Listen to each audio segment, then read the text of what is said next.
So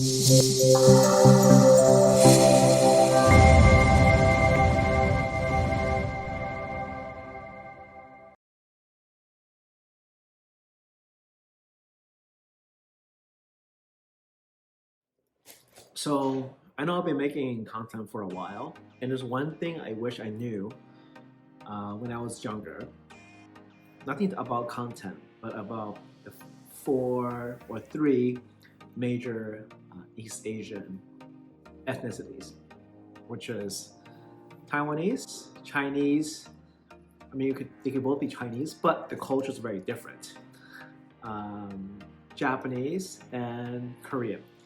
So today, I'm just going to be talking about food. Of course, Japanese foods are great. Taiwanese foods are great. They're all great. Korean food's great. Chinese food's great.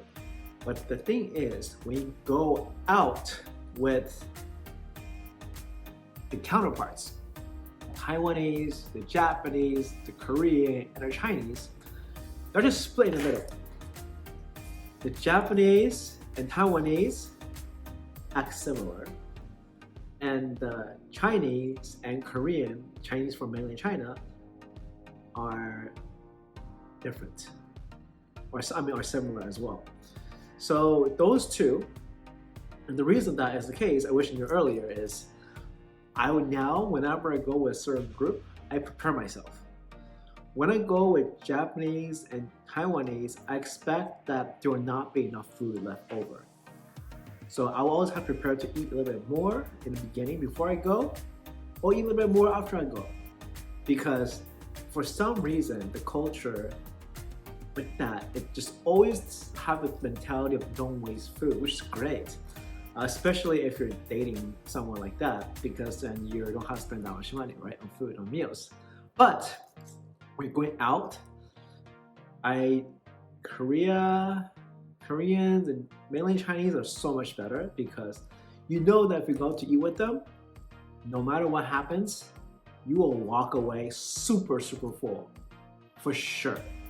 I mean, just look at it. So when I went with my Korean friends, here's what we ordered. I mean, granted, it's all Asian food, but it's like so much food to the point like we can't even stuff ourselves anymore. We even add more and more food.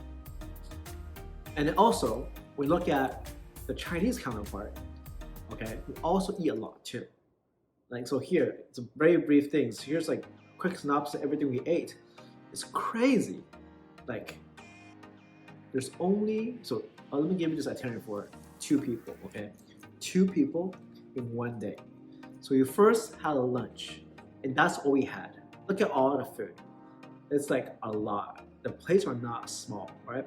And it's like pretty good. High, not too high end, but it was good, right? So we're pretty full already with a lot of food already for 2 people, okay, not one. So you can see I've ordered multiple dishes for 2 people. Then we have dinner around like 5 or 6 p.m. Okay.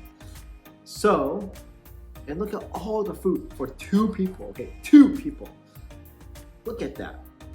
Look at that much food. Oh my God. It's like crazy, right?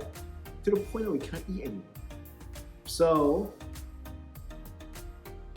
a word of advice is when you go and have a party, a food party with Koreans, Chinese, mainland, or Chinese Taiwan, or Japanese, prepare yourself.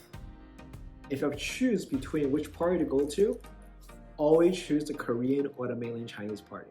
Don't go to the Japanese or Taiwanese party because usually it's more calm and more proper, less food, and potential less alcohol. Versus Koreans and Chinese, oh man, the food will be there. For Koreans, so basically I found a rule. So if you want to go for food, just stay with Chinese. They have a lot of food because they don't want to lose face, right? So Chinese is super bad at that. Alcohol, Korean. And then, so let's break this down in terms of hierarchy. If you go right to a food party, you have multiple options. Go to the Chinese one first, then the Korean, then the Taiwanese, then the Japanese, okay? For alcohol, you go to Korea, then this one's hard. You know what? I'm gonna go with Japanese because of sake. And then after that, you go with Chinese, and then last you go with Taiwanese because let's just say of all the interaction I have so far, you go with mainland Chinese for food, go to Korean for alcohol, but either way, those two should always be on your list versus the other two, unfortunately. As much as I love to visit Taiwan and Japan, when it comes to parties, China, mainland, and Korea wins. So that's something I wish I knew, so that now that every time I have a conflict in priorities, I always go to the Korean or the Chinese version and try to skip the other ones. Unless there's nothing else to do, then go to the other ones. So make sure, but if you want to lose weight, then go to the other ones. So depends on what you want, making sure that food is very important. So now you know where to go when you want to have a lot of food.